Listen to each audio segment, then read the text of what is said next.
Olá, galerinha! Bom dia! Tudo bem com vocês? Hoje temos atividades de ciências na página 206, 207 até a página 209. Vamos falar um pouquinho sobre o campo magnético. Na nossa página 206, nós temos uma atividade, uma experiência que a professora de Mariana utilizou em sala para representar o campo magnético, né? Ela utilizou de lã de aço, o famoso bombril que a mãe utiliza para limpar panelas, na limpeza, e uma folha sulfite, fez duas coluninhas e um imã, né? Então, quando a aluna colocou o imã embaixo da lãzinha, embaixo do papelzinho, esses pedaços de lã de aço, eles mudaram de posição, né? O imã atraiu os pedaços de lã, fazendo com que eles mudassem de posição, né? Isso é uma representação do campo magnético.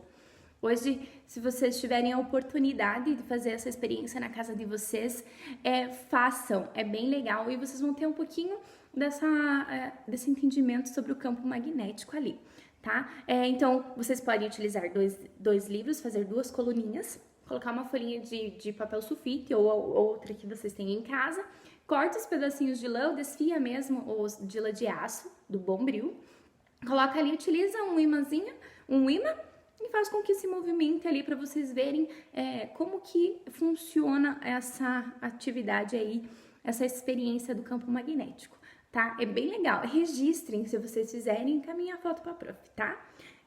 Então, ali, ela pergunta, ao observar o resultado da atividade que a professora de Mariana realizou, possivelmente você percebeu que os pedaços de lã de aço formaram um desenho. Quando o imã foi aproximado do centro da folha de papel, esse desenho mostra a região da atuação do imã ao seu redor. Lembram do polo norte e do polo sul que temos nos ímãs? Então, essa é a representação do campo magnético ali no desenho que apresentou na experiência, o polo norte e o polo sul, tá? Na página 207, campo magnético terrestre.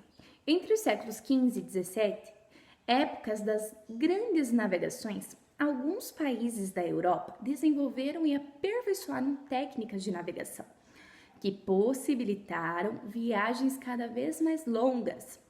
As grandes navegações proporcionaram aos europeus a abertura de novas rotas comerciais e de viagens a novos territórios, como o Brasil, né, que foi o que aconteceu com o descobrimento do nosso país, né? Ali nós temos uma tela, né, que foi do desembarque de Pedro Álvares Cabral aqui no litoral do nosso país, né? Nesta tela, nós podemos também notar uma representação, né, do primeiro contato dos portugueses com os indígenas, né? Percebam que os índios estão meio retraídos, meio assustados também, né, com essa chegada ali da embarcação. As longas viagens marítimas exigiam vários conhecimentos da tripulação, como de técnicas de orientação geográfica. Um dos instrumentos de orientação geográfica utilizados na época das grandes navegações era a bússola. Então, nós temos ali uma fotinho representando a bússola ali, uma fotografia, né? Onde fala que a extremidade da agulha, que apresenta uma marcação, indica o norte geográfico do terrestre. Então, ali temos norte, leste, oeste, tem todos os pontos geográficos. A bússola é composta de uma agulha magnetizada, que se mantém alinhada aproximadamente na direção norte-sul geográfica da Terra. 2. Converse com seus colegas sobre o que mantém a agulha da bússola alinhada na direção norte geográfica, né? Os polos magnéticos da Terra, né? Do campo magnético terrestre. Então, ali vocês podem colocar que os polos magnéticos da Terra que fazem isso ali para manter a agulha da bússola alinhada, tá? A resposta à questão anterior está relacionada à influência do campo magnético terrestre. Então, temos um campo magnético terrestre. A Terra possui um campo magnético, como se existisse um grande imã em seu interior. Esse campo magnético influencia a posição da agulha imantada na bússola, mantendo-se alinhada aproximadamente na mesma direção. Então, aqui ele fala pra gente que a gente tem sim um campo magnético no interior da Terra, e influenciando assim na posição da agulha da bússola, né? Na página 208, os animais e o campo magnético terrestre. Alguns animais percorrem longas distâncias. Isso acontece geralmente com os animais marinhos, né? Baleias, tartarugas, né? Você sabe como eles se orientam geograficamente no ambiente? O campo magnético da Terra é considerado um dos mais importantes meios de orientação geográfica para muitos animais, como morcegos, tartarugas marinhas e até mesmo algumas borboletas e algumas bactérias. Até o momento, não se sabe ao certo como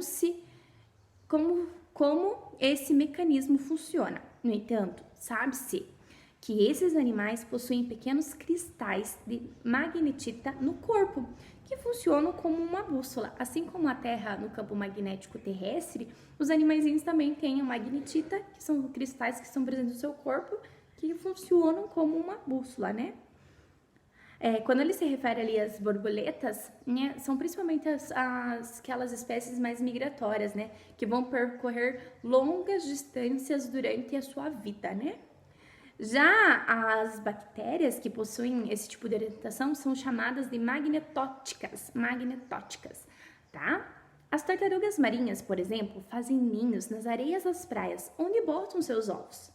Após o nascimento, os filhotes vão para o mar e iniciam uma longa jornada em mar aberto, em busca de alimento e de condições adequadas ao seu desenvolvimento. No mar, as tartarugas percorrem milhares de quilômetros. Quando atingem a fase adulta, elas são capazes de... Quando atingem a fase adulta, elas são capazes de retornar ao local onde nasceram para se reproduzir. Como isso é possível? A presença da magnetita no seu corpo vai indicar o local onde elas nasceram, assim possibilitando que elas reproduzam novamente no local onde elas mesmas nasceram, né? Então, permite que eles identifiquem algumas características do campo magnético da Terra. Estas, por sua vez, auxiliam na orientação geográfica do animal. Então, ali nós temos a fotografia da tartaruga marinha cabeçuda nadando em mar alto, né? Mar aberto. E temos também o filhotinho ali indo em direção ao mar, né?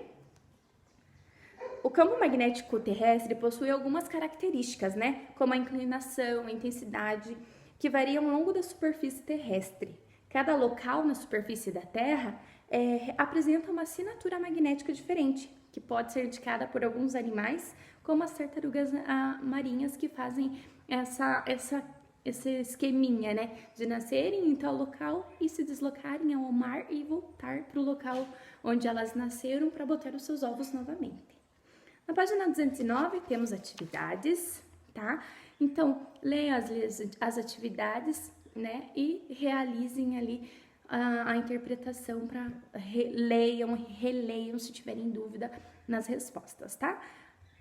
Também, se tiver bastante dúvida, voltem nas páginas anteriores, né? Para auxiliar também na compreensão ali para respostas, tá bom, galerinha? Por hoje é isso, tá? Então, atividades de ciências da página 206 a 209, tá bom? Um beijo, qualquer coisa, estou à disposição.